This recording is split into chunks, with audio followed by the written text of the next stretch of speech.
Link पर डाल दिया। मंगला शंकर।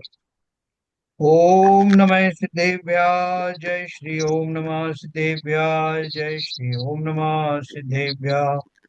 मंगलम भगवान वीरो मंगलम गौतमो गणी मंगलम कुंद कुंदाद्यो जयंदर्भोस्तु मंगलम सर्वमंगल मांगल्यम सर्व कल्याण कारकम प्रधानम सर्वधर्माणां जैनम जयतो शासनम जैनम जयतु शासनम जैनम जयतु शासनम। डॉक्टर उज्ज्वला शाह द्वारा रचित पंचलब्धि ग्रंथ का हम अध्ययन कर रहे हैं। हमारे बीच में आज एक बार फिर अमित जी हैं। तो मैं शेयर करता हूँ और कल से जो टॉपिक चल रहा था हमारा उसको कंटिन्यू करेंगे।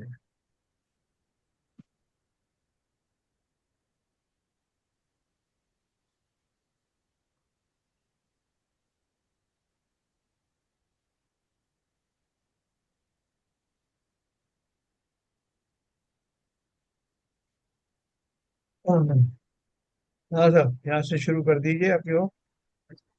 ये आपने तीर्थंकर प्रकृति का बंध तो बताया था, उसके आगे जो प्रशस्त और अप्रशस्त प्रकृति का शुरू कर दो।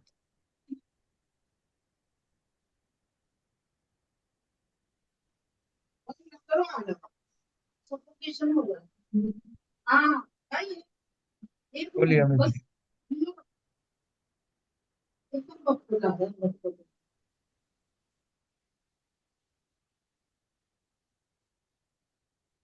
अमित जी बोलिए।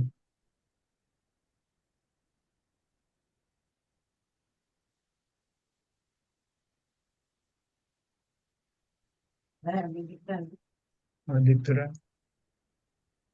हमें तो उधर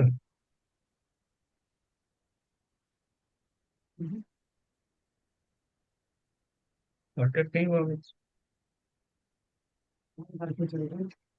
मैं भी ना, आवाज तो आई थी। क्या भाई आई हमें दिख थी। रहा है ना? नहीं, हमको अमित दिख नहीं रहा दिख रहा है। वीडियो ऑफ है और ऑडियो ऑन है। और शायद वो जगह पे नहीं है। है क्या? फोन करो जरा, फोन करके पूछो। बंद करो इसको। हर जो बंद करो बेटा।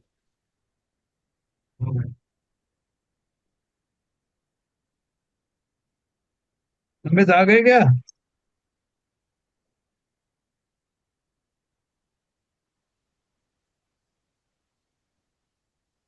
बंद कर देना उधर।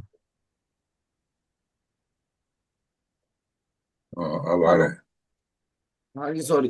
अरे, आवाज आ रहा है एसकेएन साहब मेरा? हाँ आ अभी रहा है। आई। अच्छा। सॉरी, वो लैपटॉप पता नहीं क्यों बंद हुआ अचानक से, दूसरा लैपटॉप चालू किया। चलिए ठीक है, एनीवे। आवाज आ रहा है ना? पढ़ते हैं। कल अपन जो पढ़ चुके थे उससे हाँ आगे अपन ने अभी पढ़ा था कि नाम कर्म की जो 93 प्रकृतियां हैं।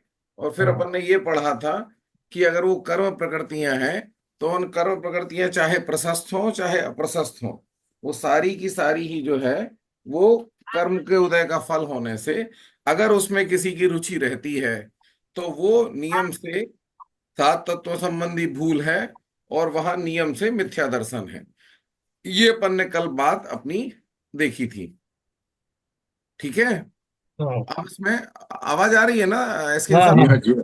हाँ जी हाँ। बिल्कुल आ रहा हाँ। अब अपन इसको आगे वो पढ़ते हैं।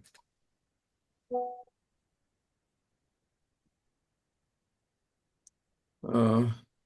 हाँ यहाँ से ले लो, हमने ये कर्मों की। ये जो है ना, एक पैरा पहले इसका थोड़ा सा एसकेन साहब ऊपर कर दे, थोड़ा सा ऊपर। ये नहीं था ना, अपन अपन और पढ़ रहे थे। अपन यहीं से पढ़ रहे थे। ये था ना, अब विषय निकला है तो प्रशस्त और ये नहीं, ये अप्रशस्त। नहीं, ये नहीं। ये नहीं। हाँ ये नहीं पढ़ रहे थे। और तीर्थंकर का पढ़ा था ना अपन ने ऊपर ये। तीर्थंकर प्रकृति हो गई थी, तीर्थंकर प्रकृति वाला पैरा नहीं था ये। नहीं ये नहीं, नहीं पढ़ा। तीर्थंकर प्रकृति का कल पढ़ लिया ना अपन ने। जिन परिणामों से तीर्थंकर प्रकृति का बंध नहीं होता नहीं, है उन वो तो समझ परिणाम। गया। लेकिन हाँ ये इसके या तो पहले पढ़ रहे थे या बाद में पढ़ रहे थे, ये पेज ये नहीं था पेज। नहीं, इसी इसके। से चालू कर दीजिए आप, अभी कोई दिक्कत अच्छा। नहीं है। यहीं से पढ़ा था यहाँ हाँ। हाँ, ओके। अब विषय निकला है तो प्रशस्त और अप्रशस्त यहाँ से शुरू कर दीजिए। ठीक यहाँ है। से हाँ। अब विषय निकला ही है, तो प्रशस्त और अप्रशस्त प्रकृति कौन सी है देखते हैं। हमने कर्मों की 8 मूल प्रकृति तथा उनकी 148 उत्तर प्रकृति देखी, उनका विस्तार से वर्णन भी देखा। शास्त्र में कहीं कहीं 122 प्रकृति का हिसाब देखकर तुम भ्रम में मत पड़ जाना।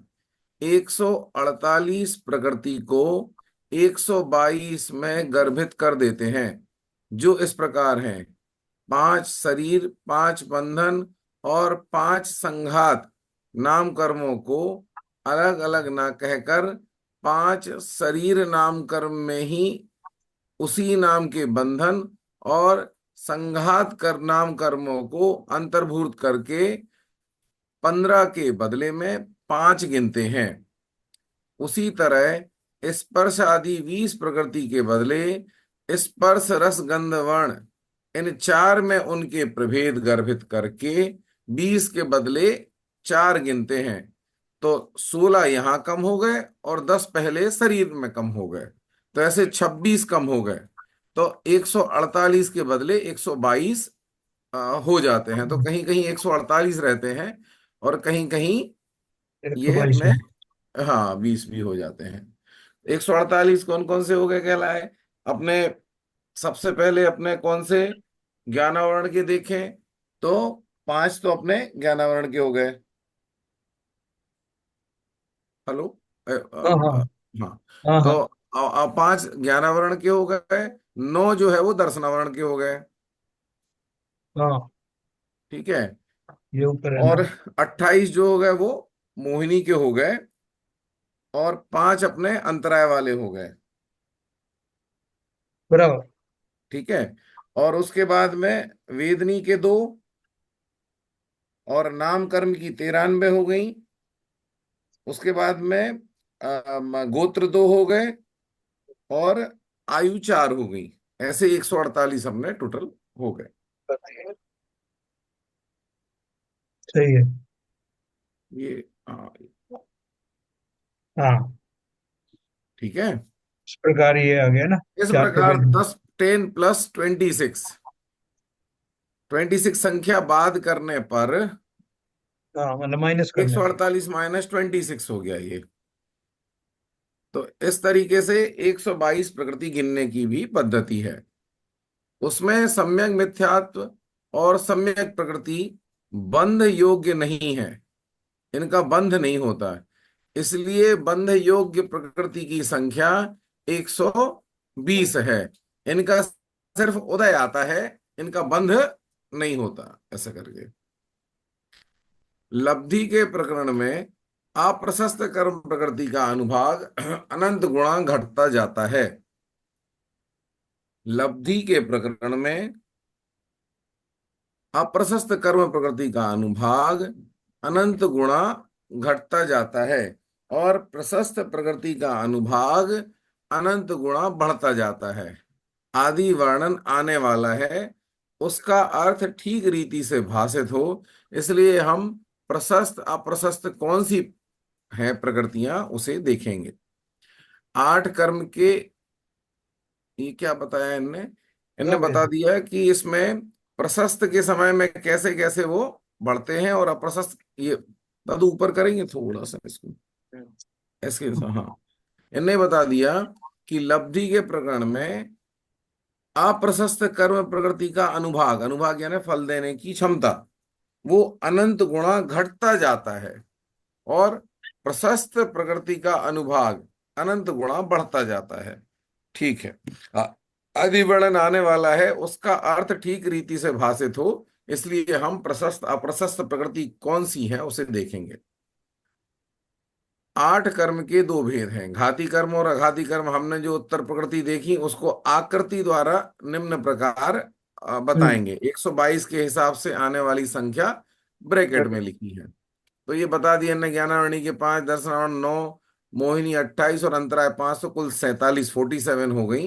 वेदनी के 2, आयु के 4, नामकर्म के 93 और गोत्र के 2। नामकर्म के अगर 67 गिने तो ऐसे टोटल में आघाती के 75 हुए, तो टोटल ऐसे एक सौ 101 बाईस आघाती हो गए और 47 जो है वो घाती हो गए। इनमें घाती कर्म की सर्व 47 प्रकृतियां अप्रशस्त ही हैं। आघाती कर्म में प्रशस्त और अप्रशस्त दो भेद पाए जाते हैं। मतलब घाती कर्म की तो जितनी भी प्रकृतियां हैं वो सारी की सारी अप्रशस्त ही हैं। सही है। आघाती कर्म में भेद है, प्रशस्त और अप्रशस्त का भेद जो है वो आघाती कर्म में है। ठीक है, व्हाट्सएप बंद करो इसमें से। तो हाँ, तो इस प्रकार से ठीक है, तो इसमें इस प्रकार से ये आघाती कर्म जो है इसके दो भेद होगा। कैसे? प्रशस्त प्रकृति। अब प्रशस्त प्रकृति देखें तो साता वेदनी में एक कौन सी कहलाई? साता वेदनी में एक, वेदनी के दो कौन सी कहलाई? साता और असाता। तो उसमें जो साता वेदनी है वो कहलाई प्रशस्त और असाता वेदनी कहलाई अप्रशस्त। बराबर। दूसरा, आयु में देखें तो तीन आयु जो है वो शुभ आयु कहीं, चार आयु में से तीन जो है वो प्रशस्त आयु है और एक जो है वो अशुभ आयु कहलाई। कौन सी है दिख रही है इसमें? अशुभ आयु, नरक आयु। तो इसका मतलब देव आयु, मनुष्य आयु और त्रियंच आयु, ये तीनों शुभ आयु है। और अशुभ आयु जो है उसको इन्होंने, नरकायु जो है उसको अप्रशस्त प्रकृति बताया। नाम कर्म में इन्होंने बताया कि शुभ नाम कर्म की जो है ना वो 63 प्रकृतियां हैं और अशुभ नाम कर्म ये इनने गलत बता दिया है हिसाब, क्योंकि नाम कर्म की कुल 93 होती हैं, तो यहाँ इनको ये गलत लिख दिया इनने। इनको 50 की जगह यहाँ पे कम लिखना था। ये दिख रहा है इसमें, शुभ नाम हम्म। की इनने 63 दिखा दी और अशुभ नाम की 50, तो ऐसे तो ये 113 हो गई। तो ये गिनती गिनती जो है ना वो गड़बड़ हो गई है। तो इसके लिए हम्म। ये जो है ना, ये शुभ नाम की और अशुभ नाम की ये गिनती जो है ये अलग रहेगी। मैं अभी नीचे देख के इसमें बताता हूँ। उन्होंने नीचे बताया शायद कुछ जो है अच्छा, कॉमन है। अच्छा, कॉमन है। अच्छा, हाँ, इसमें 20, हाँ, अच्छा, अच्छा, अच्छा, अच्छा। शुभ नाम की 63 और अशुभ नाम की 50, तो ऐसे ये तो 113 हो रही हैं। और फिर देखें तो उच्च गोत्र वो अप्रशस्त हो गई और नीच गोत्र जो है वो एक अप्रशस्त हो गई। इस तरह 148 प्रकृति में से 68 प्रकृति प्रशस्त हैं और घाती अघाती को मिलाकर 47 प्लस 53 ऐसी 100 प्रकृतियां अप्रशस्त हैं। तो ये तो कुल मिला के हो गई 168 हो गई ये। तो तुम कहोगी कि दोनों का जोड़ तो 168 होगा, प्रकृति तो आपने 148 बताई हैं। इसका मतलब यह है कि तुम ध्यान देकर पढ़ रही हो, अच्छी बात है। इनमें से स्पर्श आदि 20 प्रकृति दोनों ही में शामिल है। ठीक है, हम्म। तो 20 हम्म। प्रकृतियां प्रशस्त में भी हैं और अप्रशस्त में भी हैं। तो जरा ऊपर देखें अपन, तो जो 63 शुभ नाम की दिख रही हैं इसमें भी वो 20 शामिल हैं और अशुभ नाम की जो दिख रही हैं उसमें भी 20 शामिल हैं। तो मोटा मोटी 20 कॉमन हो गई, तो अपन को वो 20 जो है वो इसमें से यहाँ से निकालनी 20 पड़ी। माइनस कर दो फिर जोड़ो इसमें। हाँ, दोनों में से बेसिकली इस हिसाब में से 20 माइनस करनी पड़ेगी, क्योंकि दोनों जो है दोनों में 20 हो गई, तो एक किसी में 20 जोड़नी पड़ेंगी वैसा। हाँ। तो अपनी पूरा हिसाब आ जाएगा 93 का। ठीक है, तो किसी में भी अपन 90 इसमें जोड़ दें तो आ जाएगा। ठीक है, अब आगे आ जाते हैं। इन्हीं को 122 प्रकृति के हिसाब से कहना हो तो 42 प्रकृति प्रशस्त हैं और 84 जो है वो अप्रशस्त हैं। अब इतना विचार किया ही है तो शुभ विस्तार। नाम, विस्तार। हाँ, हाँ, अब इतना विस्तार, हाँ। हाँ, अब इतना विचार किया ही है तो शुभ नाम कर्म और अशुभ नाम कर्म की चर्चा भी कोष्टक द्वारा करते हैं। ठीक है, नाम कर्म के कैसे कैसे बता दिया। गति, तो गति ने बता दिया शुभ नाम नाम कर्म के कर्म दो और दो भेद हाँ, बता दिए टेबल में ना, शुभ नाम कर्म हाँ, इधर ले हाँ, लिया। नाम अशुभ कर्म के इधर। भी अब सारी की सारी जो भी थी उनको बता दिया कि कौन सी इसमें प्रशस्त है और कौन सी इसमें अप्रशस्त है, अशुभ प्रकृति बता दिया। ठीक है, तो इसमें बता दिया गति, तो चार गतियां होती थी, तो इन्होंने बता दिया देवगति मनुष्य गति जो है ये शुभ प्रकृति है। देखो आयु में जब बताया है, तो आयु में बताया है, तो आयु में तो बता दिया था कि तीन जो है वो प्रशस्त हैं। लेकिन जब गति की बात आई, नाम कर्म की बात आई, तो इसमें इन्होंने देवगति और मनुष्य गति को ही इन्होंने प्रशस्त बताया है, सुप्रकृति बताया है। और नरक गति और त्रियंज गति, इन दोनों जो है इनको इन्होंने अशुभ नाम कर्म वाली अप्रशस्त बताया है। ठीक है। नहीं तो अमित जी, हाँ ऊपर जो बताया है, हाँ आयु कर्म, आयु आयु कर्म जो होता है वो चार गतियों में ही जाता है। हाँ। नहीं, आयु और गति में फर्क है। आयु और गति में फर्क है। ये जीव जो है, ये आयु जो है, ये आयु तो ये जहां हम जाते हैं, ये वो वाला आयु है। जिस आयु का हम कर्म मानते हैं, जिस आयु को हम जीते हैं, वहां वो हम्म। आयु है। नहीं, वो बात तो सही है, मगर आयु जो पर्याय होती है, हाँ। वो क्या कहते हैं, गति की पर्याय है। नहीं, गति की गति में ही पर्याय नहीं है, होती है। गति नहीं नहीं नाम नहीं, कर्म गति की है। अलग है। एक सेकंड, आप बात, दादू आप बताओ ना, एक मिनट आप। गति आप जो है बात। नाम कर्म का एक भेद है, 93 में से गति नाम कर्म में एक है। लेकिन आयु जो है वो जो अघातीय कर्म है उसका मुख्य भेद है। आयु नाम गोत्र और वेदनी होते ना, तो नहीं नहीं, आयु उसमें उस विश्लेषण में कोई गलती नहीं है। हाँ मैं ये कह रहा हूँ कि जो आयु होती है वो किसी न किसी गति में ही जाके बंद होती है। अगर मनुष्य गति है तो वहां पर क्या कहते हैं, ऊपर त्रिंच गति को प्रशस्त वो नामकरण का होता बताया है, जबकि यहाँ हाँ त्रिंच गति को अप्रशस्त नामकरण बताया है। तो हाँ। ये भेद क्यों? आयु में आप सही कह रहे हो। आयु में नरक आयु को छोड़ करके इवन तिर्यंच आयु भी शुभ आयु में माना जाता है। आयु की जब बात करते हैं ना, ऊपर आया ना अपने को, देखो हाँ, यहाँ। वो तो वो सही लिखा है, उसमें मैं ऑब्जेक्शन नहीं कर रहा हूँ। हाँ मेरा जो डाउट हो रहा है कि जो आयु त्रिंच गति की बताई है ऊपर, उसको क्या कहते हैं, प्रशस्त अप्रशस्त गति बताइए, अप्रशस्त आयु बताइए। आयु कहाँ और लिखा जब, है? अरे ऊपर देखो ना, ऊपर वाले में। यार जो है यार शुभ हाँ आयु और अशुभ आयु के नाम से दो है। हाँ, वही तो कह रहा हूं मैं। तो हाँ तो अशुभ आयु जिसमें है, शुभ आयु को इसमें तीन आयु बताई है शुभ, जो मनुष्य देव त्रियंच। और यहाँ पर नीचे देखो, उसी त्रियंच आयु को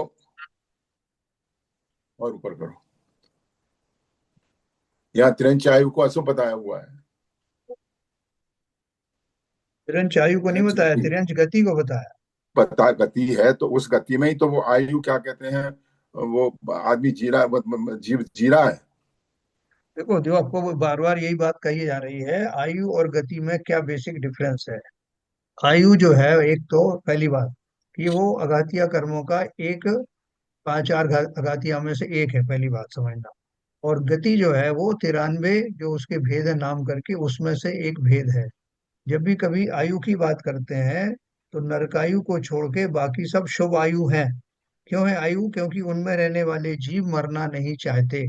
सिर्फ एक नरकायु वाला जीव ही है, वो उस आयु को भोगना नहीं चाहता, इसलिए वो अशुभ आयु में आता है।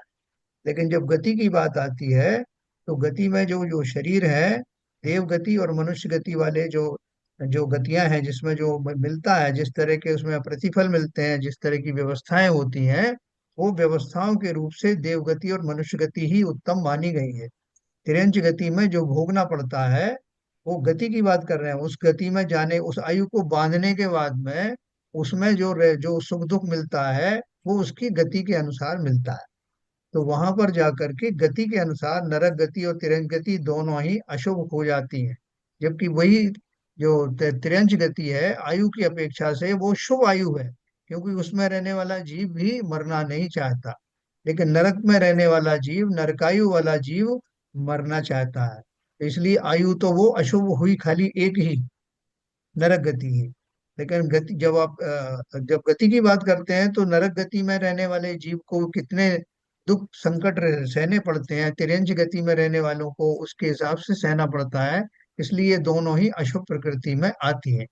जबकि देव गति और मनुष्य गति, जैसा हम सब जानते हैं, उसमें जीव को जो है वो शुभ भाव और शुभ गतियां, शुभ फल आदि मिलते हैं, इसलिए वो गति शुभ प्रकृति में आती परफेक्ट है। नहीं तो तिरंच ये गति में आयु भी गति में कंफ्यूजन हो रहा है, समझ में नहीं आया हाँ, ये। आयु देखिए। आयु वो कहलाती है, आयु वो कहलाती है जो ये जीव जो है, जो जहां जिसमें जन्म लेता है, वो तो कहलाती है आयु। जिसको भोगता है ना आयु को, वो आयु कर्म है, जी जिसके जी कारण से जीव जिंदा रहता है, जीवित रहता है ना, जो जितनी की इतनी आयु जी भोगता है, जी वो जी कहलाता है आयु कर्म। जी।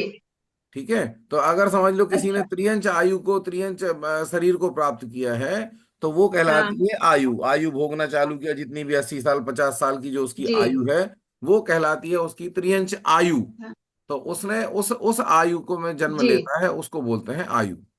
और जो और गति गति। है, हाँ, गति जो है वो उस आयु में जो एक स्पेसिफिक नाम कर्म है, जो कर्म को जो भोगता है, वो कहलाता है गति। अपन दो में कंफ्यूज हो रहे हैं।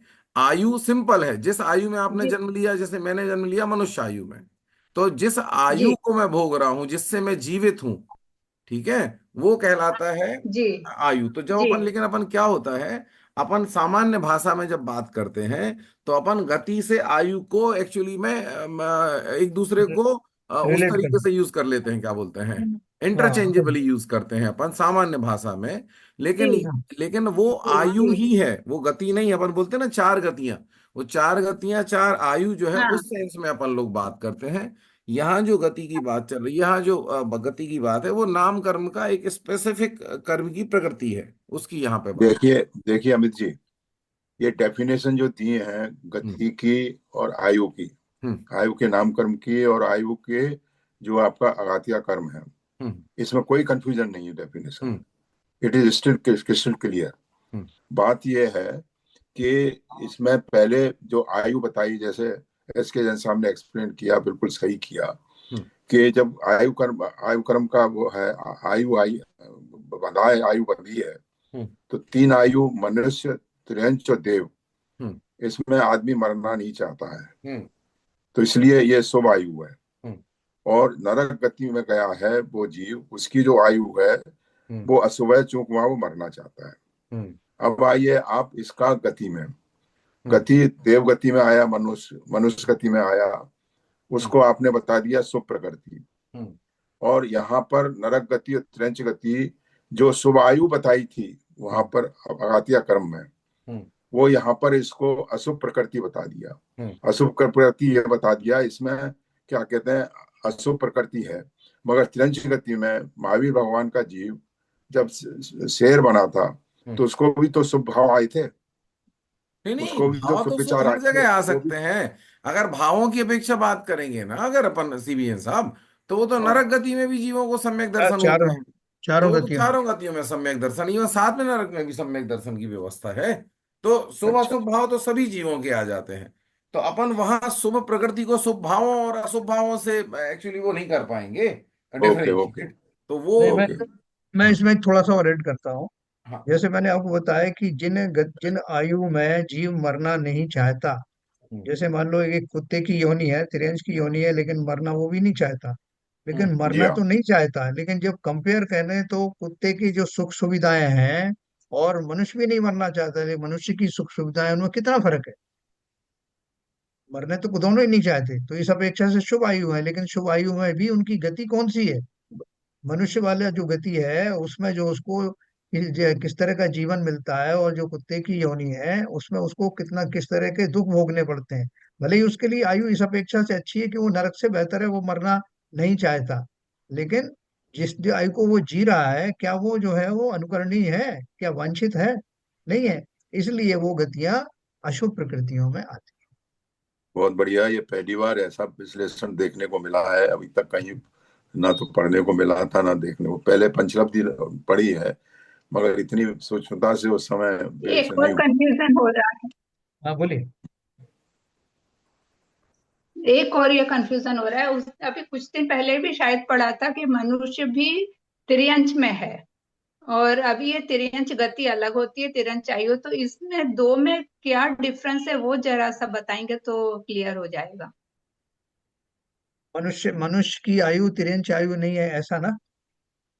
नहीं, पहले शायद कुछ पढ़ा था, मनुष्य भी तिर्यंच में ही है, मनुष्य लेकिन मनुष्य क्या डिफरेंस है वो मनुष्य मनुष्य नीरजा जी तरस में आता है। तरस में तरस आता, में आता तिर्यंच, है। तिर्यंच में तरंज तो नहीं अलग आता। ही है। त्रस्त तो है, 2 इंद्रिय से 5 इंद्रिय सब त्रस्त हैं। पता नहीं, हाँ, एक दिन शायद बताया तो था आपने ऐसा मुझे, लेकिन दो मुझे से याद पांच नहीं इंद्रिय है। तक सब तरस इसलिए जीव मैं है, तरस। पूछे था। तरस ही हाँ, कहाँ होगा, तिर्यंच वो तो नहीं, तिर्यंच त्रस्तीपन अलग का ही है। तो जीव का क्लियर है, वो तो क्लियर है। ठीक है, मेरे को कुछ कंफ्यूजन होगा फिर। एक इंद्री से लगा करके और संगी पंचेंद्री तक जो है तिर्यंच हो सकते हैं, हाँ, है ना? यही क्या बताया था आपने। एक इंद्री से लगा करके जो संगी पंचेंद्रीय जीव हैं, जैसे शेर आदि हैं, शेर चीते आदि संगी पंचेंद्रीय तिर्यंच हैं। और एक इंद्रिय जीव जी पांच जी स्थावर वाले जी। जो है सब एक इंद्रिय हैं, तो ये सारे ही तिर्यंच में ही आते हाँ, यही यही कंफ्यूजन था मुझे। हैं। तो अपन तो ये समझते भी क्या है सब कि तिर्यंच में आते हैं और तिर्यंच गति भी अलग से होती है, तो ये मतलब समझ में नहीं आई, यहाँ मैं कंफ्यूज हो रही हूँ। अपन क्या सोचते हैं कि जो बड़े तिर्यंच जो है ये बड़े बड़े जीव होते हैं, घोड़े हैं, हाथी हैं, ये सब तिर्यंच होते हैं। जी बाकी एक जी इंद्रियों के जी बारे में हम कंफ्यूज रहते हैं कि एक जी। इंद्रिय से लेकर के जो छोटे छोटे जीव हैं वो किस पर्याय में आते हैं। तो चूंकि चारों ही गतियां, हाँ गति चार से पांचवी तो होती नहीं, इसलिए ये सब जो है जी एक इंद्रिय से लेकर के और संगी पंचेंद्रिय तक के जीव जो तिर्यंच गति वाले हैं या तिर्यंच आयु वाले हैं, वो सब उसमें शामिल होते हैं। एक इंद्रिय से लेकर के सब तिर्यंच कहे जाते हैं। ठीक है। नहीं, ये नहीं समझ में आया मुझे, नहीं समझ पाई मैं। नहीं, तिर्यंच कौन होते हैं? तिर्यंच की अपन परिभाषा करें तो तिर्यंच जीव कौन से होते हैं? जो जीव मनुष्य नहीं है, मैं आपको बताऊं, जो जीव मनुष्य नहीं है, जो जीव देव नहीं है, जो जीव नारकी नहीं है, उनके अलावा हम्म। जो आयु बचती है एक ही बचती है। हाँ। और वो है तिर्यंच आयु, या गति के हिसाब से कहें तो वो है तिर्यंच गति। जी चारों गति होती है ना, चारों गति होती है, चार ही आयु होती है, इनके अतिरिक्त कोई होती नहीं है। तो तीन का मैंने जी स्पेसिफाई कर दिया कि वो क्या एक जी। इंद्रिय आदि जीव मनुष्य है? नहीं है। क्या वो नहीं है। देव है? नहीं है। क्या वो हाँ। नारकी है? नहीं है। तो जी। फिर एक ही नहीं बचती है। है, वो है जी। तिरंज। सिंपल।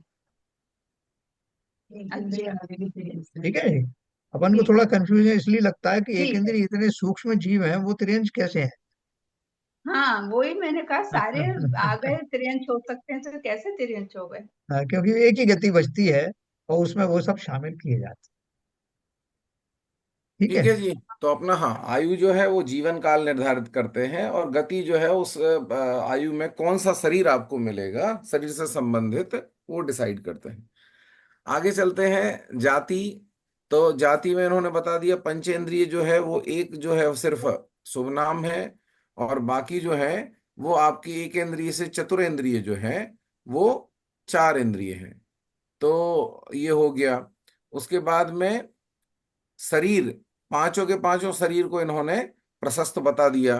बंधन पांच, संघात पांच, ये सभी इन्होंने प्रशस्त बताए हैं। अंगोपांग जो भी बताए हैं वो सारे के सारे शुभ प्रशस्त बता दिए, तीन के तीन। स्पर्श आदि जो है वो शुभ, अपन जो बताया था 20 जो है वो हो रहे हैं, क्या बोलते हैं, दोनों में है, कॉमन है वो। तो ऊपर ले लीजिए।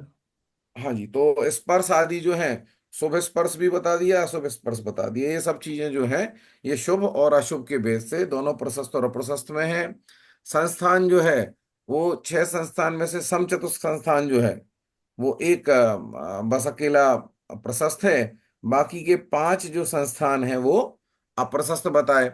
सहनन में भी जो एक वज्र वृषभ नाराज सहनन है वो बस अकेला प्रशस्त है, और बाकी के पांच सहनन जो है वो अप्रशस्त हैं। आनुपूर्वी जो है, तो मनुष्य गत्यानुपूर्वी और देव गत्यानुपूर्वी, ये दोनों जो है ये बस अकेला दो अपने प्रशस्त हैं। और नरक गत्यानुपूर्वी और त्रियंज गत्यानुपूर्वी, ये दो बताए, ये अप्रशस्त हैं। उसके बाद में विहायो गति का बताया। तो एक जो प्रशस्त विहायो गति और अप्रशस्त विहायो गति, इनके भेद से एक एक दोनों में बताए हैं, प्रशस्त और अप्रशस्त का भेद बताया है। अगुरु लघु जो है वो एक प्रशस्त बताई है। नीचे कर दीजिए ना थोड़ा सा। ठीक है। और गुरु लघु ऊपर नीचे आया कि नहीं आया? नीचे, नीचे है। हाँ नीचे हो गया। और हाँ, हाँ ये एक अब है। उसके बाद में परघात एक और उपघात। ये एक परघात को बता दिया प्रशस्त, उपघात को अप्रशस्त। उच्छ्वास प्रशस्त, आतप प्रशस्त, उद्योग प्रशस्त, और त्रसादी में त्रस, बादर, पर्याप्त, प्रत्येक, ये चारों बता दिए प्रशस्त। और स्थावर, सूक्ष्म, अपर्याप्त और साधारण, ये चार बता दिए अप्रशस्त। उसके बाद स्थिर, शुभ, सुभग, सुस्वर, आदेय और यशस कीर्ति, ये छह बता दिए प्रशस्त। और अस्थिर, अशुभ, दुर्भग, दुस्वर, अनादेय और अयश कीर्ति, ये छह बता दिए अप्रशस्त। तीर्थंकर प्रकृति बता दी प्रशस्त, और निर्माण, ऐसे कुल ये बता दी प्रशस्त। ऐसी 63 प्रशस्त प्रकृतियां बता दी, और 50 जो है वो अप्रशस्त नामकरण की प्रकृतियां बता दी। हमें तो यह इनके देखना है। इनके आपके अपने एक्सप्लेनेशन है? हाँ, अगर आप गहराई से पूछोगे कि साहब इनको जो प्रशस्त में क्यों डाला, इनको हाँ, अप्रशस्त में क्यों डाला, तो वो सब भी डिस्कस किया जा सकता है, लेकिन बहुत टाइम लगेगा उसमें। नहीं, उनके क्लासिफिकेशन है, मोटा मोटी अपन सामान्य तरीके से भी समझ सकते हैं। अब जैसे यशस कीर्ति है, या अयश कीर्ति है, तो यश कीर्ति है शुभ में है, अयश कीर्ति है वो उसमें है। अब जैसे स्पर्श आदि है, उसमें भी क्लियर कट है कि स्पर्श आदि जो शुभ स्पर्श है वो शुभ में है, जो अशुभ स्पर्श है जो वो वहां पे है। गंध है, दुर्गंध है, सुगंध है, इस तरीके से अपन खुद प्रशस्त और अप्रशस्त में उसको कॉमन लॉजिक के बेसिस पे अपन क्लासीफाई कर सकते हैं उसको। हमें यह देखना है कि हमें कर्म का बंधन अनादिकाल से निरंतर चलता ही आ रहा है। आयु का बंध कभी कभी होता है। शेष 7 मूल प्रकृति तो निरंतर बंधती ही है। आयु के अलावा बाकी जो 7 कर्म प्रकृतियां हैं वो निरंतर ही बंधती हैं। और आयु जो है वो त्रिभाग में बंधती है। और अगर त्रिभाग में नहीं बंध पाए तो फिर वो अंतर मुहूर्त में, लास्ट जो अंतर मुहूर्त है उसमें बंधती है। ठीक है, एग्जाम्पल तो नहीं इसका देखना ना। 81 ईयर्स की आयु किसी की हो अगर, नहीं वो तो बताया हम लोग, बताया हमको है, ठीक पता है, तो आयु के त्रिभाग में बनता है। और अगर है। नहीं बंध पाया तो फिर वो अंतर्मूर्त में आखिरी में बंध जाता है। जीव शुभ भाव करे या अशुभ भाव करे, उसे 8 ही कर्म का बंध होता है। उनमें से 4 घाती कर्म तो समस्त ही पाप रूप हैं। अपन ने अभी पढ़ा कि उनकी एक भी प्रकृति प्रशस्त नहीं है। तो उनमें से 4 घाती कर्म की जो 47 प्रकृतियां हैं वो तो समस्त ही पाप रूप हैं, अप्रशस्त ही हैं। आघाती कर्मों में जो 2 प्रकार हैं, उनमें से प्रशस्त प्रकृतियों का बंध शुभ परिणामों से, विशुद्ध परिणामों से होता है। और अप्रशस्त प्रकृतियों का बंध अशुभ परिणामों से, संक्लेश परिणामों से होता है। इस तरह से यह बात सिद्ध होती है कि पुण्य शुभ भाव करने से बंध होता ही है, बंध का अभाव नहीं होता। इसमें क्लियरली कर दिया उनने कि प्रशस्त प्रकृतियों का बंध शुभ परिणामों से, विशुद्ध परिणामों से होता है। और अप्रशस्त प्रकृतियों का बंध अशुभ परिणामों से, संक्लेश परिणामों से होता है। इस तरह यह बात सिद्ध होती है कि पुण्य शुभ भाव करने से बंध होता ही है, बंध का अभाव नहीं होता है। परंतु सम्यक दर्शन प्राप्त करके मिथ्यात्व और अनंतानुबंधी कषाय मिटते हैं, उस समय से विशिष्ट प्रकृतियों का बंध होना रुकता है। उन प्रकृतियों के बंध की विच्युति होती है। क्रमशः अप्रत्याख्यानावरण, प्रत्याख्यानावरण, संजलन कषायों के उदय का अभाव होता है। वैसे ही अधिकाधिक प्रकृतियों की बंध की विच्युति होती जाती है। ठीक है, इसमें क्या बताया, सम्यक दर्शन को बीच में लाने का क्या पर्पस है। उन्होंने बताया पुण्य शुभ भावों से, पुण्य भावों से भी कर्म प्रकृतियों का बंध ही होता है। परंतु परंतु परंतु सम्यक दर्शन करके, सम्यक दर्शन से क्या होता है, सम्यक दर्शन से उन्होंने कंपेयर किया है पुण्य भाव शुभ भाव को और सम्यक दर्शन को। तो पुण्य शुभ भाव करने से बंध है, बंध का अभाव नहीं होता। लेकिन अगर सम्यक दर्शन प्राप्त हो जाए तो क्या होता है, तो मिथ्यात्व कर्म और अनंतानुबंधी जो अपने चारित्र मोहिनी की जो प्रकृतियां हैं, कर्म प्रकृतियां हैं, वो मिटती हैं। उस समय से विशिष्ट प्रकृतियों का बंध होना रुक जाता है। किस वजह से, सम्यक दर्शन होने से। उन प्रकृतियों के बंध की विच्युति भी होती है। क्रमशः अप्रत्याख्यानावरण, प्रत्याख्यानावरण, संज्वलन कषायों के उदय का अभाव होता जाता है। वैसे अधिकाधिक प्रकृतियों की बंध की विच्युति होती जाती है। इस तरह बंध की हानि होना संवर है। संवर पूर्वक बंध के अभाव में बंध का ना होना वो क्या है? बंध का रुक जाना वो क्या है? वो है संवर।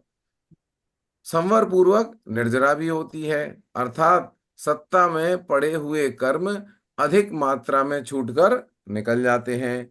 बंध की हानि संवर है और सत्व की हानि निर्जरा है, और यही मोक्ष मार्ग है, यही लब्धि है, क्योंकि इसी मार्ग पर चलकर हमें मोक्ष की प्राप्ति होती है। यहां तो केवल प्रश्न क्या है? यहां तो केवल प्रकृति का बंध रुकता है, उसकी चर्चा की, परंतु हमने बंध के 4 प्रकार देखे थे, याद है? प्रकृति बंध, प्रदेश बंध, स्थिति बंध और अनुभाग बंध। ये अपन ने 4 प्रकार के बंध पढ़े हुए हैं। जीव सम्यक्त प्राप्त करता है तब इन चारों ही प्रकार के बंध की हानि होती है। विशिष्ट प्रकृतियों का बंध रुक जाता है, कम संख्या में प्रदेश बंद होता है, कर्मों की स्थिति का बंध अंतः कोड़ा कोड़ी सागर से भी नीचे होता है, तथा अप्रशस्त कर्मों का अनुभाग घटता हुआ बंधता है। देखो, इन्होंने कहा कि भाई आपने तो ये प्रकृतियां बता दी कि कर्मों की 148 प्रकृतियां हैं और इनका जो बंध है वो रुकता है सम्यक दर्शन से, लेकिन अकेला प्रकृति बंध थोड़ी है। प्रकृति के साथ में प्रदेश बंध है, स्थिति बंध है, अनुभाग बंध है, उनका क्या है? तो उन्होंने बताया कि जीव जब सम्यक तो प्राप्त करता है तो चारों ही प्रकार के बंध की हानि होती है। प्रकृति विशिष्ट प्रकृतियों का बंध रुक जाता है, उसके बाद में जो प्रदेश बंध होता है वो भी कम संख्या में होता है, उसके बाद में कर्मों की जो स्थिति है वो भी अंतः कोण कुड़ी सागर से नीचे चली जाती है, और जो अप्रशस्त कर्मों का अनुभाग है, प्रशस्त कर्मों का नहीं, जो अप्रशस्त कर्मों का अनुभाग घटता हुआ बंधता है। प्रशस्त कर्मों का स्थिति बंध तो घटता है मगर अनुभाग बढ़ता जाता है। यहाँ ये बात देखने जैसी है कि स्थिति जो है वो स्थिति बंध दोनों का ही घटता है, प्रशस्त का और अप्रशस्त का, लेकिन अनुभाग जो है वो अप्रशस्त कर्मों का घटता है और प्रशस्त कर्मों का बढ़ता जाता है। प्रशस्त कर्मों का स्थिति बंध कम होने से फायदा कि नुकसान? अरे स्थिति कर्म तो सबका ही कम हो, कर्मों की स्थिति कम बने वो तो ज्यादा ही है ना। अब क्या समझ मैं के यही चलो पूछ कि रहा हूँ, जनरल जनरल क्वेश्चन है ये। हाँ, प्रशस्त कर्म यानी जो पुण्य कर्म है उनकी स्थिति घट गई तो उससे फायदा हुआ कि नुकसान? ये फायदा ही है, बंद जितना कम होगा मोक्ष मार्ग में उतना ज्यादा प्रशस्त होगा। वाह, बहुत बढ़िया। तो ये हो गया बेसिकली कि 40 आम खाएं कि 4 आम बहुत मीठे खा लें, बेसिकली वैसा है।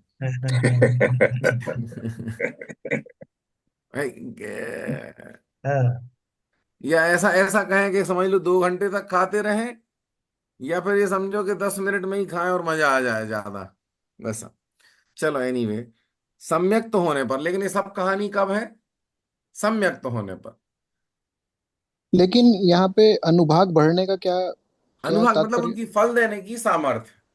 तो जैसे जो कर्म है, समझ लो पुण्य कर्म है, शुभ कर्म है, वो शुभ कर्म की स्थिति भले ही कम हो जाए, तो शुभ और अशुभ दोनों की स्थिति कम हो रही, लेकिन अनुभाग जो है वो सिर्फ अशुभ कर्म का कम होता है, शुभ कर्मों का अनुभाग बढ़ता जाता है। मतलब वो जब पुण्य में के उदय आएगा, जब आपका शुभ कर्म का उदय आएगा तो और जोरदार फल देके और बड़ा प्रभावशाली फल देके जाएगा। अनुभाग यानी फल देने की क्षमता, तीव्रता। महारिद्धिधारी देव देव बन गया, छोटे मोटे देव की बजाय हाँ, छोटे महारिद्धिधारी मोटे की बड़ा बना दिया उसको, ऐसा। देव।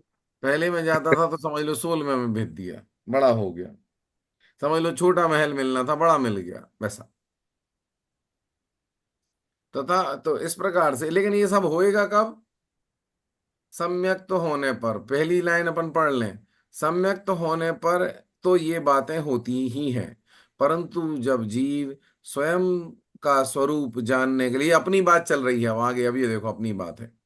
सम्यक तो होने पर तो ये बातें होती ही हैं, परंतु जब जीव स्वयं का स्वरूप जानने के लिए उत्सुक होता है, तत्व ज्ञान संबंधी, अपने आत्मा संबंधी उसे जिज्ञासा और रुचि उत्पन्न होती है, तभी से, अर्थात सम्यक्त के पूर्व होने वाली पांच लब्धि में भी कर्मों में कितने सारे परिवर्तन होते हैं, कर्मों की शक्ति किस तरह ढीली पड़ती जाती है, इन सब बातों को हम देखेंगे तो तुम कहोगी हम बिना वजह कर्मों से डर रहे थे।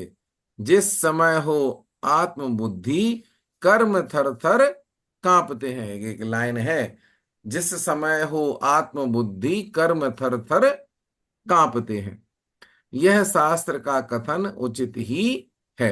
ठीक है, तो सम्यक तो हो जाए, फिर कर्मों की स्थिति क्या बने क्या ना बने वो तो एक अलग बात है, लेकिन जो सम्यक प्राप्ति के लिए सन्मुख हुआ है, जिसके स्वयं का स्वरूप जानने की जिज्ञासा हुई है कि मैं कौन हूं, उसको तत्व ज्ञान संबंधी, अपने आत्मा संबंधी जिसको जिज्ञासा उत्पन्न हुई है, जिसको रुचि उत्पन्न हुई है, तो इस उस समय में भी उसके कितने सारे कर्मों की शक्ति जो है वो ढीली पड़ जाती है।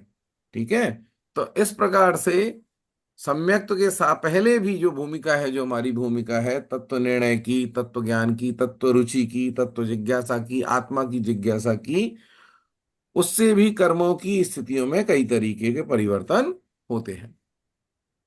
कर्म में होने वाले ये सभी परिवर्तन कर्म में कर्म की स्वयं की योग्यता से होते हैं। हमें कर्म में कुछ नहीं करना पड़ता, हम कुछ कर ही नहीं सकते। ठीक है, अब जैसे अपन इसको एक एग्जांपल से समझें। एस के जैन साहब, मुनिराज छपक श्रेणी में बैठते हैं, मुनिराज ध्यान की अवस्था में बैठे हैं हम्म। और छपक श्रेणी मान रहे हैं, ध्यान में बैठे हैं, छपक श्रेणी मान रहे हैं। थोड़ी देर में पता चलता उनका गुणस्थान 8वां हो गया, इतने कर्मों का नाश होने लगा, इतने कर्मों की बंध रुक गया है, इतने कर्मों का संवर हो रहा है, इतने की निर्जरा हो रही। थोड़ी देर में वो 9वें गुणस्थान में पहुंच गए हैं, तो पता चला इतने कर्म प्रकृतियां रुकने लगी, बढ़ गई। अभी ये और ये सब कार्यक्रम कर्मों की 10 प्रकृतियां जो अवस्थाएं रहती हैं, उन सब में फेरफार चल रहा है। फिर पता चला वो 10वें में पहुंचे हैं, तो पता चला अच्छा अब तो ये भी चला गया, वो भी चला गया, अब ये धीरे धीरे धीरे धीरे ये संजुलन भी जा रही है। क्रोध गया, मान गया, माया गया, लोभ गया, एक एक करके उड़ रहे हैं, और लास्ट में फिर वो 10वां गुण स्थान के बाद 12वें में पहुंच गए, तो मुंह पूरा का पूरा साफ हो गया। तो अब आप ये बताओ कि जो ध्यानस्थ मुनिराज हैं, उन्होंने इन सब कर्मों की इतनी सारी प्रकृतियां और उनके भेदों को, उनको पूरा हिलाने डुलाने के लिए क्या प्रयास किया एग्जैक्टली देखें तो, कर्मों वो में क्या शुद्ध प्रयास किया? वो सद्भाव में थे, वो अपने आप ही हुई हैं। तो उनका प्रयास कहाँ है? उनका प्रयास तो केवल सद्भाव में स्थिर रहने का हाँ, है। उनका प्रयास अपने में है। जो भी उनका अरे वाह। काम चल रहा है, हम्म। मुनिराज का जो भी काम चल रहा है, वो किस में चल रहा है? आत्मा में चल रहा है कि कर्मों में चल रहा है? ये अपने अपने स्वभाव में स्थिर रहना, हाँ, स्वभाव शुद्ध भाव में तो रहना। मुनिराजों का जो प्रयास है, वो प्रयास चल रहा है किसमें? वो अपने आप में प्रयास चल रहा है, अपने ध्यान में, अपने आत्मा की लीनता में। उनका प्रयास अपने में चल रहा है, उनको तो कर्म का ध्यान भी नहीं है। उनको आत्मा का ध्यान है कि कर्म का ध्यान है? आत्मा का ध्यान है, आत्मा कर्म कर्म में कुछ कर भी नहीं सकते हम। हाँ, तो उनका आत्मा का ध्यान है, कर्म का ध्यान नहीं है। उसके बावजूद भी कर्म का काम तमाम हो रहा हो है, रहा है। कर्म की पूरी व्यवस्थाएं जो है वो खिन्न भिन्न होकर रखी हैं। तो कर्म में होने वाले ये सभी परिवर्तन कर्म में कर्म की स्वयं की योग्यता से होते हैं। हमें कर्म में कुछ नहीं करना पड़ता, हम कुछ कर ही नहीं सकते कर्म में। और एक्चुअली कहाँ से करें? अपन को दिख भी नहीं रहा ना कि अपन कहीं जाके कुछ कर रहे हैं। अपने को जो कुछ करना है वो अपने आप में करना है। कर्म की उन अवस्थाओं का, परिवर्तनों का स्वरूप ठीक तरह से समझ में आए, इसीलिए और भी कुछ प्राथमिक जानकारी लेना आवश्यक है। उसकी चर्चा हम आगामी पत्र में करेंगे। थोड़ा और आगे ले लो, टाइम है अपने पास। ठीक है। कर्म संबंधी कुछ पारिभाषिक शब्द। पत्रांक 4, 7 जुलाई 2002। प्रिय रीना एवं मोना, अनेक उत्तम शुभाशीर्वाद। एक और तुमने लिखा है कि कर्म संबंधी जानकारी पढ़कर, खास करके नाम कर्म की उत्तर प्रकृति और उनके कार्य जानकर तुम्हें बड़ा आश्चर्य हुआ तथा जिज्ञासा का समाधान भी हुआ। तो दूसरी ओर तुम पूछ भी रही हो कि क्या इन सब को जाने बिना सम्यक्त की प्राप्ति नहीं हो सकती। अब ये मेन बात ही आ गई कि इतना सब जो है, ये 148 प्रकृति जानना जरूरी क्यों है। कर्म की उत्तर प्रकृतियां जो है, वो नाम कर्म की जानना जरूरी क्या है। क्या इन सबको जाने बिना सम्यक की प्राप्ति नहीं हो सकती। तो उसका जवाब क्या दिया, जरूर हो सकती है। तुम मुझे बताओ, किसी मरीज को कोई रोग हुआ हो जिसका इलाज करने हेतु वह डॉक्टर के पास जाता है। अब यदि डॉक्टर ने दी हुई दवा का नाम, उसका रासायनिक फॉर्मूला, उसकी कार्य पद्धति, शरीर में उसमें होने वाले परिवर्तन और किस रूप में वह दवा शरीर के बाहर चली जाएगी, इसका उसे ज्ञान ना हो, तो क्या वह ठीक नहीं हो सकता। क्या वह रोग मुक्त नहीं हो सकता। देखो बढ़िया सवाल है कि अगर कर्म की इतनी डिटेलिंग जो है, कर्म क्या है, बीमारी है ना। कर्म कर्म बीमारी है। तो अगर आपको जिस रोग के लिए डॉक्टर के पास जाएं, अगर डॉक्टर ने दी हुई दवा का नाम, उसका फॉर्मूला, वो किस तरीके से काम करती है, उससे शरीर में क्या क्या परिवर्तन होंगे और कैसे वो दवा शरीर से बाहर जाएगी, इतना सब डिटेलिंग ना भी पता हो, तो क्या वह रोग मुक्त नहीं हो सकता। और अब मान लो उस डॉक्टर को ही बीमारी हुई हो, जो दवा के बारे में सब कुछ जानता है, तो क्या जानने मात्र से उसका रोग दूर होगा, या उसे भी दवा का सेवन करना होगा। दवा खाकर वह भी ठीक हो सकता है ना। उसे दृढ़ विश्वास है कि विशिष्ट दवा के सेवन से वह रोग मुक्त होगा। और यदि वह मरीज दवा की दुकान में जाकर दिल चाहे वह दवा लेकर खाए, तो हो सकता है उसे रोग से नहीं, अपनी जान से ही हाथ धोना पड़े। बहुत अच्छा लिखा है। और, और यदि वह मरीज दवा की दुकान में काउंटर पर जाके मन चाहे जो मन में आया वो दवा लेके खा ले, तो क्या हो सकता है, हो सकता है उसे रोग से नहीं, अपनी जान से हाथ धोना पड़े। उसी प्रकार कोई जीव यदि कर्म के संबंध में कुछ नहीं जानता हो, तो भी उसे सम्यक्त हो सकता है। हाँ, इतना जरूरी है कि उसे जिनेन्द्र कथित प्रयोजनभूत 7 तत्वों का ज्यों का त्यों श्रद्धान हो, परीक्षा द्वारा तत्व निर्णय किया हो, स्वपर का भेद विज्ञान हो, अपना स्वरूप यथार्थ भाषित हो, कर्म के बंध में और उसके फल में प्राप्त सामग्री में उसे कर्तृत्व भोक्तृत्व बुद्धि ना हो, शरीर आदि और राग आदि में अहम बुद्धि ममत्व बुद्धि ना हो। अब इतना सब बता दिया कि इतना सब ना हो तो तो भी उससे तो उसे अच्छा समय दर्शन ही कर लेते। कुल मिला के ये बता दिया, देखो ऐसा ना हो, वैसा ना हो, ये भी ना हो, वो भी ना हो, यहाँ भी ना हो, वहां भी ना हो, इतना ना हो, उतना ना हो, तो फिर बिना जाने भी काम बन जाए। अरे जिसको जिसको पहले नंबर लिख दिया, जिनेन्द्र कथित प्रयोजन भूत 7 तत्वों का ज्यों का त्यों श्रद्धान हो। अब जिनेन्द्र कथित है, तो जिनेन्द्र ने जो बताया वो कहाँ मिलेंगे उसको पढ़ने। उसको जानकारी चाहिए ना, ये कि 7 तत्व कौन से हैं। उन 7 तत्वों का स्वरूप पढ़ने के लिए उसको कुछ तो पढ़ना पड़ेगा। तो बिल्कुल। 7 तत्वों का ही स्वरूप तो समय सार में है। 7 तत्वों का ही स्वरूप तो तत्वार सूत्र में है। तो वो सर्वार सिद्धि में है, सब जगह। तो पढ़ना पड़ेगा कि नहीं। और ज्यों का त्यों श्रद्धान चाहिए, तो श्रद्धान बिना ज्ञान के कैसे हो जाएगा सीबीएन साहब। बिना नहीं हो। ज्ञान के श्रद्धान कैसे होएगा। तो उसका ज्ञान करना पड़ेगा। फिर क्या बोल रहे हैं, सिर्फ सुने नहीं कि लिखा है और मान ले। परीक्षा द्वारा, देखो पहले जाने, उसका श्रद्धान करे, और परीक्षा द्वारा तत्व निर्णय किया हो। तो सिर्फ अकेला सुन के ना बैठ जाएगा, किसी ने बोल दिया, खुद परीक्षा करके उनका तत्व का निर्णय किया है उसने। फिर आगे क्या बता दिया, स्वपर का भेद विज्ञान हो, इतना भी कर ले, फिर अपना स्वरूप यथार्थ भाषित हो, और स्पेसिफिक आ गए अपना जाने, कर्म के बंध में और उसके फल में प्राप्त सामग्री में चारों प्रकार की बुद्धियों का अभाव बता दिया, एकत्व ममत्व कर्तृत्व भोक्तृत्व कुछ भी ना हो तो भी उसका काम बन सकता है, बस इतना कर ले। तो इतना कर लेगा इसका मतलब सब कुछ ही हो गया। खैर एनीवे, मुझे एक, देखो इसमें कितनी बढ़िया बात आ गई, कितनी बढ़िया बात आ गई। सम्यक दर्शन की जितनी भी परिभाषाएं हैं, जितनी भी परिभाषाएं हैं, सम्यक दर्शन की परिभाषाएं आती हैं, तत्वार्थ श्रद्धानम सम्यक दर्शनम आती है उसकी परिभाषा, परद्रव्यों से भिन्न आप में रुचि सम्यक तो भला है, छैड़ला में आती है।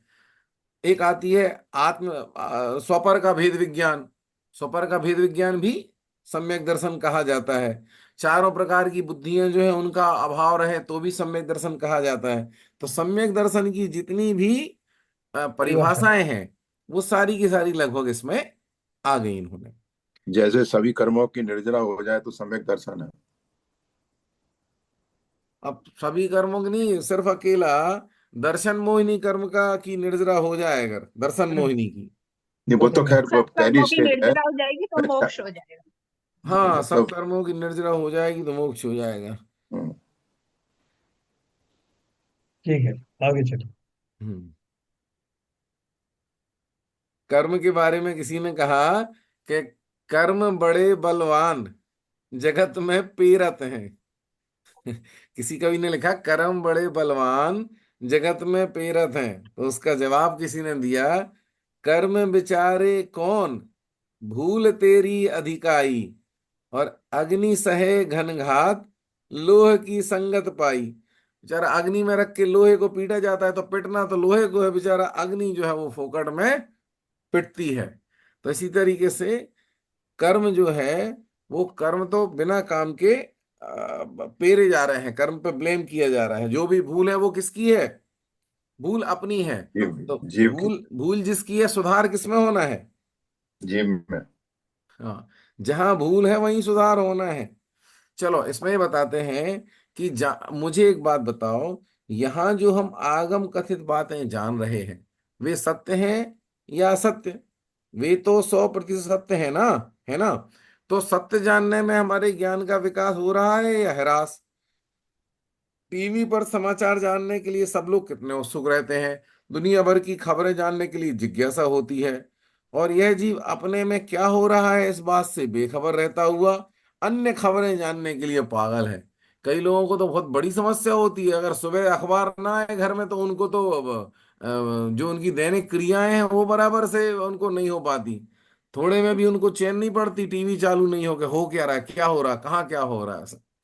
हमारे प्रति समय के परिणामों के निमित्त से कर्म कितने और किस तरह के बनते हैं, वे कब कितना और क्या फल देते हैं, क्या कर्म बंध और कर्म फल से हमारा अस्तित्व भिन्न है या नहीं, क्या इनसे छूटने का कोई उपाय हो सकता है, पुण्य कर्म से मोक्ष, पुण्य करने से मोक्ष मार्ग शुरू होगा या नहीं, इन बातों का ऐसे विचार ही नहीं और देखा देखी कुछ करके समाधान मानता है। अब यहाँ बात कहाँ से शुरू हुई थी कि भैया ये 148 प्रकृतियां हैं, इतना सब जो है इनको जाने बिना क्या सम्यक दर्शन हो सकता है क्या, कि ये सब इतना सब जानना जरूरी है? तो उन्होंने कहा देखो इसको मत भी जानो, नहीं जानो इसको, लेकिन 1 2 3 4 5 6 कर दोगे तो भी तुम्हारा काम बन जाएगा। फिर उसके बाद में इन्होंने क्या कहा कि ये बात क्यों करते हो कि इनको जाने के ना जाने, जिसको आत्मा की रुचि है, जिसको मोक्ष की रुचि है, जिसको आत्मा की जिज्ञासा है, जिसको मोक्ष की जिज्ञासा है, जिसको संसार बंधनों से छूटना है, कर्म बंधनों से छूटना है, तो ऐसी रुचि और ऐसी जिज्ञासा वाले आदमी को, जीव को, क्या ये सवाल नहीं उठेंगे? क्या उसको ये जानने की जिज्ञासा नहीं होगी कि भैया ये कर्म बनता कैसे है, किन परिणामों से बनता है, कब कितना और क्या फल देता है, हम हमसे ये कर्म बंध और कर्म फल अलग है कि नहीं है, इनसे छूटने का कोई उपाय है कि नहीं है, पुण्य कर्म से मोक्ष मार्ग शुरू होगा कि नहीं होगा? तो जो जीव है उसको ये सब सवाल तो कर्म के संबंध में जानकारी करने का मन करेगा ही। तो ये देखा जाए तो जिसको आत्मा की जिज्ञासा है, जिसको आत्मा के बारे में जानने की जिज्ञासा है, जिसको मोक्ष की अभिलाषा है, रुचि है, वो कर्म के बारे में भी जानकारी रखेगा, उसको जानने की जिज्ञासा। बहुत ठीक है। बढ़िया, बहुत बहुत बढ़िया। अभी अपना समय हो गया। अच्छा, चलिए। बढ़िया चला, विवेचन बहुत अच्छा हुआ। तो ठीक। कल अपन जो है इसी को जो कंक्लूडिंग वे में, समरी के रूप में, कि मोक्ष मार्ग का स्वरूप क्या है, मोक्ष सरल है कि मुश्किल है, ये अभी अमित जी ने काफी क्लियर कर दिया है।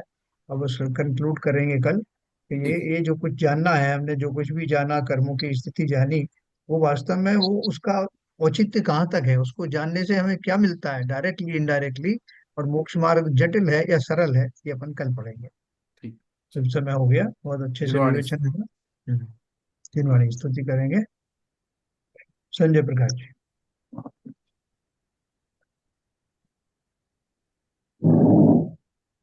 माता तू दया करके कर्मों से छुड़ा देना, इतनी सी विनय तुमसे चरणों में जगह देना।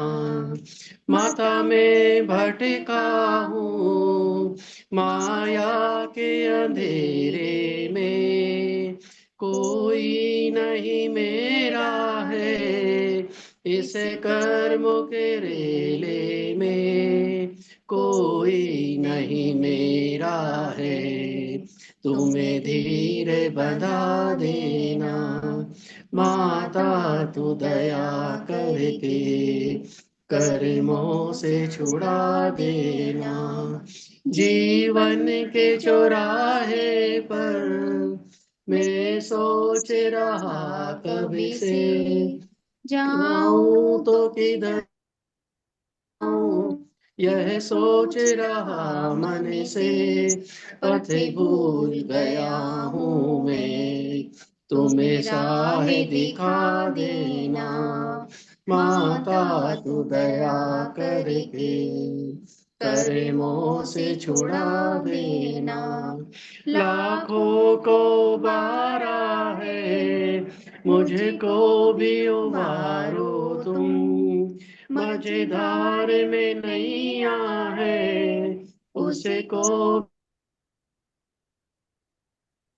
हम्म नहीं, वो नेट चला लगा गया। दो तुम मुझे उसे पार लगा देना।